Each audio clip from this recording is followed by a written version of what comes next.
Bonjour tout le monde, alors on se retrouve aujourd'hui pour une nouvelle vidéo et aujourd'hui eh bien on va voir ensemble, on va parler donc de l'éthanol qui est dans notre moteur.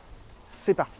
Beaucoup de personnes se posent la question à savoir si l'éthanol abîme ou non donc sa voiture.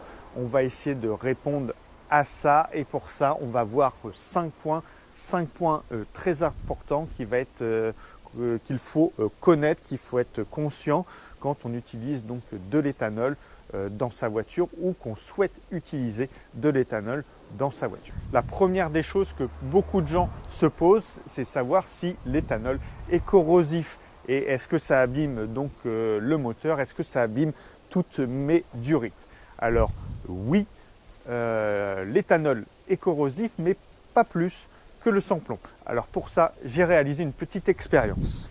Voici ma petite expérience. Donc je suis venu donc mettre dans une bouteille donc une durite de carburant. Donc les durites de carburant qu'on utilise évidemment pour les voitures, une dans du sans-plomb et une dans de l'E85 dans l'éthanol. Donc ça fait maintenant près de 4 mois que ça a été plongé, les durites ont été plongées dans l'éthanol et on va venir observer, voir s'il y a un changement particulier, une différence entre l'une et l'autre. Donc déjà dans un premier temps, je vais venir ouvrir et sortir les durites, je vais les poser sur le côté, j'ai mis du papier absorbant. Voilà, j'ai sorti les durites, donc on va essayer de voir un petit peu l'état des durites. Donc là on est sur le sans-plomb, donc ce qu'on utilise quasiment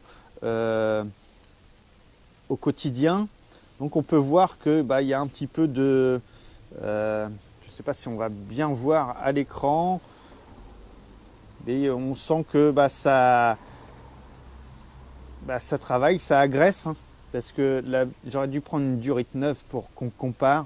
Elle était bien noire, bien brillante et là on sent que ça a été attaqué un petit peu. On va comparer avec l'éthanol. Donc là, voici. Donc là, il y a un film blanchâtre qui s'en va. Hein. Hop. Il n'y a pas une grande différence. Mais on sent que ça attaque quand même un petit peu les durites. Donc moi, ce que je vais faire là, c'est que je vais les remettre, je vais les replonger dedans et on va voir avec le temps s'il y en a une qui s'abîme plus vite que l'autre.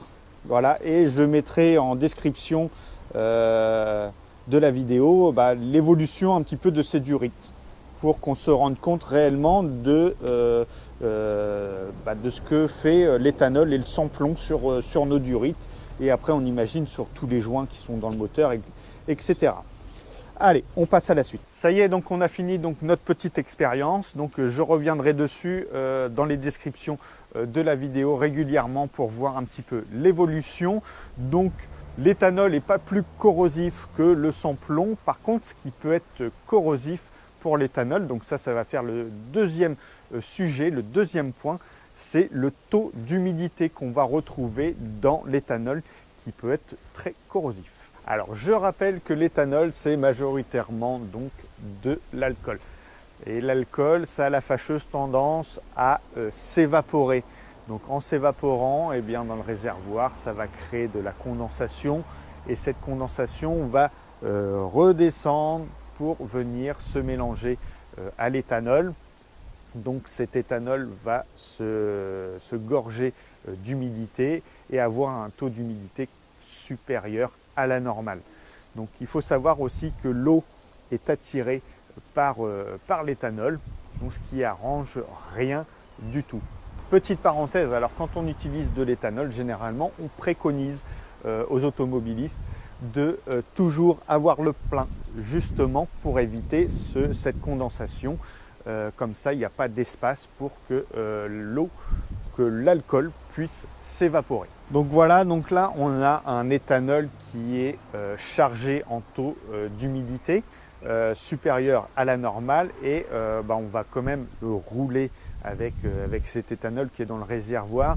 Ça va venir passer dans tout le circuit de carburation et au moment de la combustion dans la chambre de combustion, eh bien ça va s'enflammer, mais seulement l'humidité qu'il y avait dedans va créer de la vapeur. Et cette vapeur, c'est celle qui va venir nous embêter et qui va venir endommager donc les composants, les différents composants. Donc qu'est-ce qu'on va retrouver dans la chambre de combustion? Eh bien, on va avoir tout ce qui est chemise, les pistons, les segments, on va avoir les têtes de soupape, on va avoir les têtes d'injecteurs, etc. Eh bien, tout ça, au long terme, eh bien, l'eau va créer de la corrosion. Et là, on risque fortement d'endommager les différentes pièces. Et là, on est sur de la très grosse réparation, parce que là, il faut sortir le moteur et changer tout ça. Donc, c'est quelque chose de très onéreux et à être conscient quand on utilise de l'éthanol. Troisième point qui est très important aussi à savoir, c'est que l'éthanol a un pouvoir détergent nettement supérieur à celui du sans-plomb. Donc en quoi ça consiste? Eh bien, c'est quand on va insérer donc de l'éthanol dans notre réservoir, eh bien celui-ci va venir nettoyer, décaper donc l'intérieur du réservoir et mettre toutes les saletés en suspens dans le carburant qui vont eux partir après dans le circuit de carburation. Une fois toutes ces impuretés dans le circuit de carburation, eh bien, ils vont être stoppés par le filtre à carburant. Donc le filtre à carburant, lui, va être très important parce que du coup, il va venir s'encrasser beaucoup plus vite, prématurément, et du coup, il va falloir qu'on pense à le changer beaucoup plus souvent, beaucoup plus que les préconisations constructeurs. Quatrième point qui va être important, ça va être concernant le mélange pauvre. Donc qu'est-ce que c'est qu'un mélange pauvre? Eh bien, c'est quand le ratio air-carburant n'est plus optimal. En gros, c'est quand il n'y a pas assez de carburant pour l'inflammation. Quand on roule au sans-plomb et qu'on a un mauvais réglage, c'est-à-dire qu'on a un mélange trop pauvre, eh bien ça va être très néfaste pour le moteur. Car au moment de l'explosion dans le moteur, eh bien, il va y avoir une augmentation de la chaleur qui va venir endommager évidemment les éléments qui se trouvent à cet endroit-ci, donc les pistons, la chemise, les segments, les soupapes, etc. Pour ce qui concerne donc l'éthanol, eh bien lui va produire moins de chaleur. Donc même si on a un régime, et ce qui est quasiment sûr avec l'éthanol, qu'on a un mélange pauvre, eh bien on va produire moins de chaleur, donc on a moins de risque d'abîmer le moteur à ce niveau-là. Si vous voulez savoir comment tourne votre moteur, eh bien il suffit de démonter les bougies. Donc là j'ai démonté une bougie et on peut observer la couleur de la bougie. Donc suivant la couleur qu'elle va avoir, elle va nous indiquer comment est la combustion dans la chambre.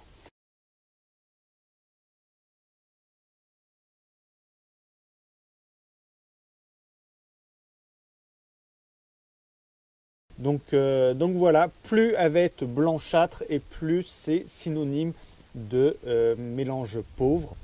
Donc j'ai pris une bougie neuve pour que vous vous rendiez compte un petit peu de l'état des bougies.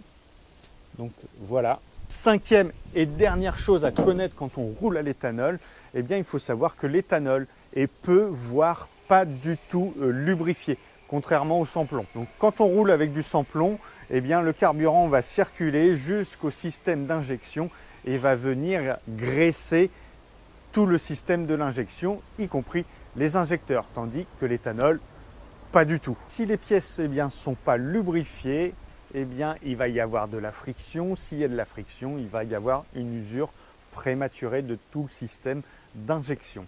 Alors, pour remédier à ça, eh bien, il existe des additifs. Donc, j'ai déjà fait une vidéo concernant l'utilisation de cet additif. Ça va venir, alors il y a plusieurs fonctions pour cet additif.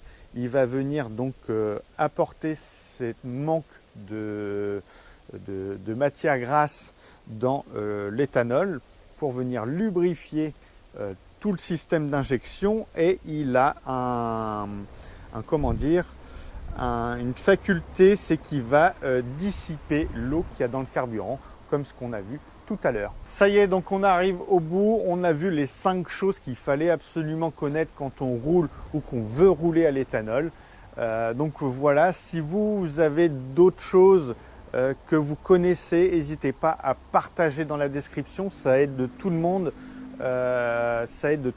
à savoir les conséquences et ce qu'il faut faire pour rouler à l'éthanol. N'hésitez pas à mettre un pouce, à liker, etc., à partager, à vous abonner si vous avez aimé. Et en attendant, je vous dis à très vite.